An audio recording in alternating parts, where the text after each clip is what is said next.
Hello everybody, my name is Kathan. I'm a therapy assistant student. Today I'm going to talk about aphasia. What aphasia is? Aphasia is a language disorder.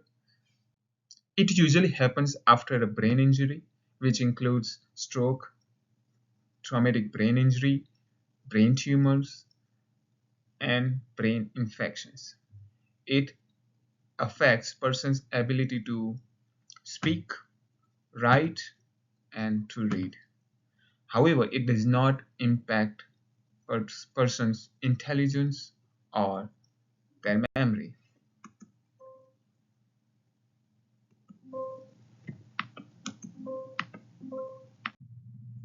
Now, there are two main types of aphasia. The first one is fluent aphasia, which is also known as Wernicke's aphasia.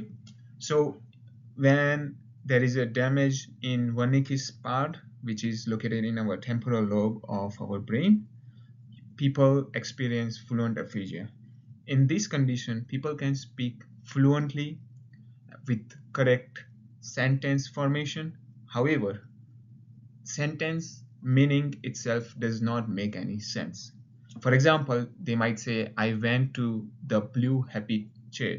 Now, if you look at this sentence, this is fluent sentence and the grammar is also correct, but the meaning is not correct at all. In fact, it doesn't make any sense. The second one is non-fluent aphasia, which is also known as Broca's aphasia.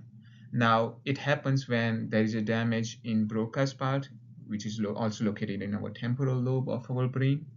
So in this condition, people with this type of the aphasia can speak with broken language, with broken words. They can, their speech might be very slow. They need extra efforts to come up with the sentence. For example, they might say go and then they will stop, and then they require a little bit assist or cue to come up with another word or anything. Now the third one is global aphasia. So this aphasia is a combination of Broca's and Wernicke's aphasia. So this is a very extensive damage to multiple language area, which also include Broca's and Wernicke's. So person with global aphasia cannot understand easily, they cannot write, they cannot read fully, and communication is very, very limited.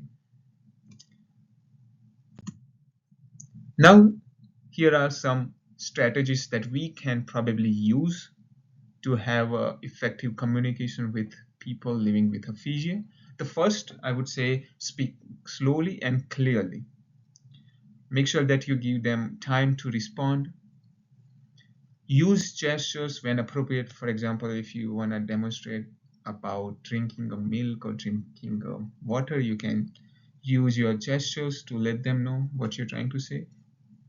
Be patient, supportive, and positive. And it's also mandatory for us to ask them in case if we miss something from them. And of course, reduce distractions, as many distractions as we can. Now let's talk about why it is important for them to return to leisure and community. It improves their emotional, social, and cognitive well-being. It also boosts their confidence and independence. Now let's talk about support role from TR. Try to dedicate time to practice communication strategies in a safe environment. Gradually reintroduce volunteering opportunities. Introduce meaningful activities, which can be reading, cooking, and so on, which also depends on the client, right? And monitor progress and adjust activities related to the client's interest and their comfort level. Thank you.